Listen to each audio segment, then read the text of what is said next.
बच्चों, तो आज हम बात करेंगे क्लास 10 के चैप्टर नंबर 5 अर्थमेटिक प्रोग्रेशन की। अर्थमेटिक प्रोग्रेशन का ये इंट्रोडक्शन पार्ट है। सबसे पहले हम इसके बेसिक फॉर्मूलाज की बात कर लेते हैं। तो इसमें फॉर्मूलाज कौन कौन सा है?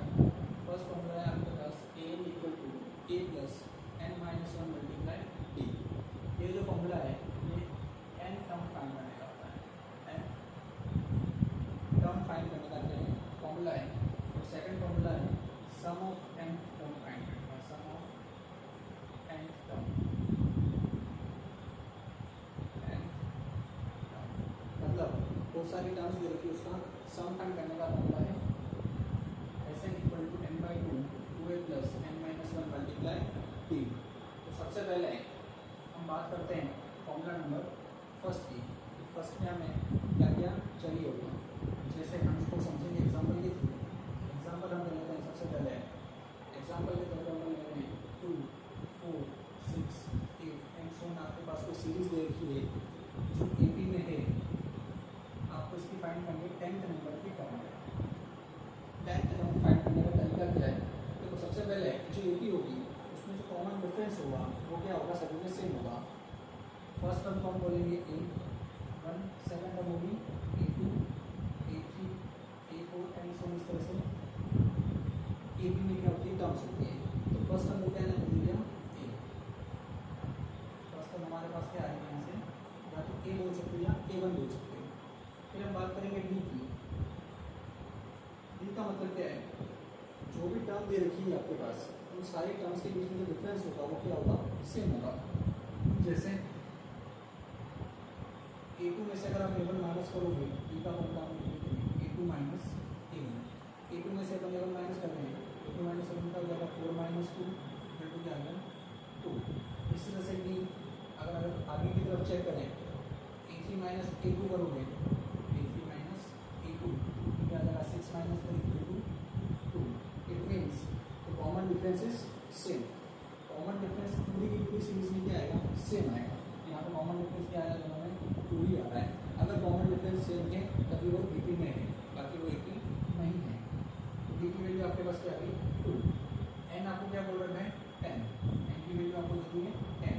मतलब आपको फाइंड क्या करना है? A10 मतलब A10 आपको निकालना है।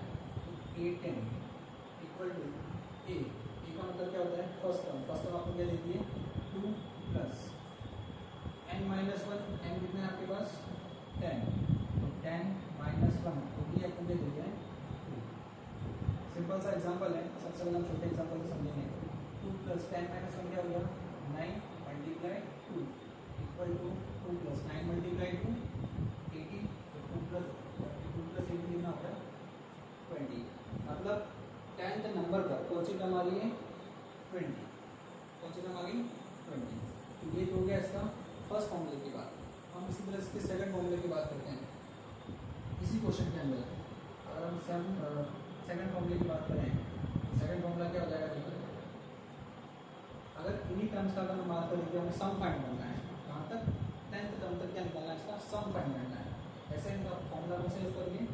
Sn का। Sn equal to n by 2 2a plus n minus one multiply d। इसमें भी A और D चेंज नहीं होगा, A जैसा का जैसा रहेगा। A इक्वल टू आपके पास है 2, तो D आपने जैसा निकाला था A2 माइनस A1। A2 कितना है? 4। A1 का आपके पास 2, तो आंसर क्या आएगा? 2। और n आपके पास यहाँ पे भी क्या है? 10 ही है। आपको फाइंड करना है इनका सम, मतलब इन सबको जोड़ेंगे 10th टर्म तक, तो सम क्या आएगा? प्लस करने पर क्या आएगा? तो फाइंड देखिए कैसे से करेंगे इसको। सिर्फ वैल्यू पुट करनी है फॉर्मूला में S10 equal to n। n आपके पास क्या है यहाँ पे? 10। 10 बाई 2 फिर 2a। a की वैल्यू आपके पास क्या है? First term 2 plus n minus one. n minus one क्या हो गया? n कितना आपके पास? 10। 10 माइनस वन तो d का मतलब कॉमन डिफरेंस। कॉमन डिफरेंस दोनों में क्या आ रहा है? 2 ही आ रहा है। सॉल्व करेंगे तो इनसे 10 का कितना आ गया? 5 ब्रैकेट 2 मल्टीप्लाई 2 4 प्लस 10 माइनस 1 9 और ये 2। आगे सॉल्व करेंगे 5 4 plus 9 multiply 2 18। 5 4 plus 18 22 and finally 5 multiply 22 कितना हो गया?